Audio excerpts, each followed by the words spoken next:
everyone, welcome back to my YouTube channel. Today I'm making a pineapple upside down cake.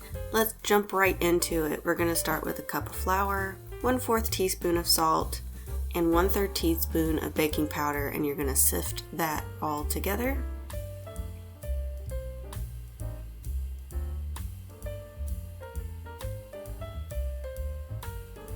Then we're going to start beating 2 eggs. While I'm mixing up the eggs, I would like to take a second to welcome some new subscribers that I've been seeing. Thank you so much for subscribing to my channel, and thank you for commenting, letting me know that you've tried recipes. I love seeing what you guys comment, so thank you so much for being here. I just added in 2/3 cups of white sugar, and you're just gonna keep just mixing it all together. I really like doing this by hand. It's not too hard, but you could absolutely do this with an electric mixer too. I'd also like to take a moment and say that I'm so sorry I've not been posting as many videos. I recently went back to college and it's just been taking up a lot of time. So again, thank you so much for sticking around.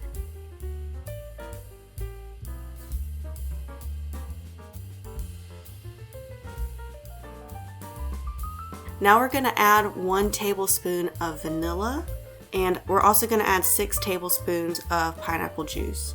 Let me tell you guys, this cake smells so incredible when it's baking. I truly think there needs to be, if Bath & Body Works does not have a candle called Pineapple Upside Down Cake yet, they need to make one because the smell from this cake was incredible. Now you're just going to combine everything. The recipe did say to beat together the liquid and the flour mixture, so that's what I did. Pretty easy cake overall, nothing too complicated. The recipes that I was finding in my cookbooks said to use a skillet, specifically a 10-inch skillet. I had a cast iron pan, so that's what I used, and it worked really well.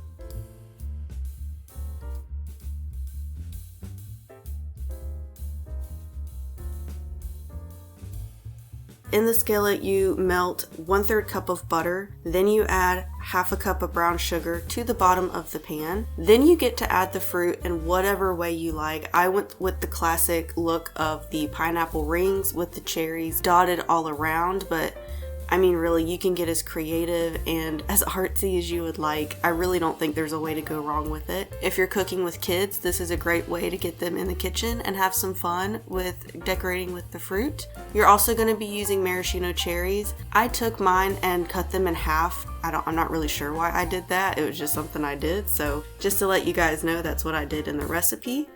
And like I said, I'm just dotting them a little bit everywhere. And that will make up the bottom layer of your pineapple upside down cake.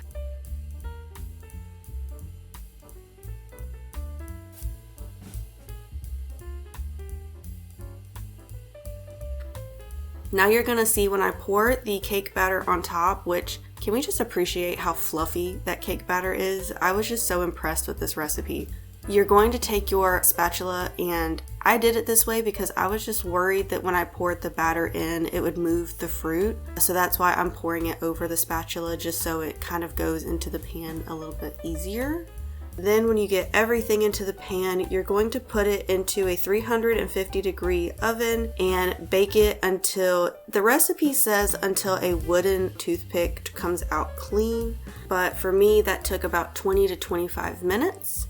Once it comes out of the oven, I let mine cool for about 5 minutes. I did not cool it for very long because the recipe says to immediately turn it onto a cake plate. So I put my cake plate down, said a prayer, flipped it with some conviction, and it did come out. I think it looked really beautiful. I think I need to use a cake plate with like taller edges next time to catch everything, but really it's stunning. I mean, can we just take a minute to appreciate the beauty of this cake? It looks like a stained glass window. If you are wanting to impress someone, or if you have guests coming over, make this cake because your home is gonna smell incredible and the end result tastes really good and it looks beautiful. What a fun recipe that I found. I really enjoyed testing this, and I hope you guys enjoyed watching it. Full recipe is always at the end of my videos, and as always, subscribe if you'd like to see more. Like my video if you enjoyed it.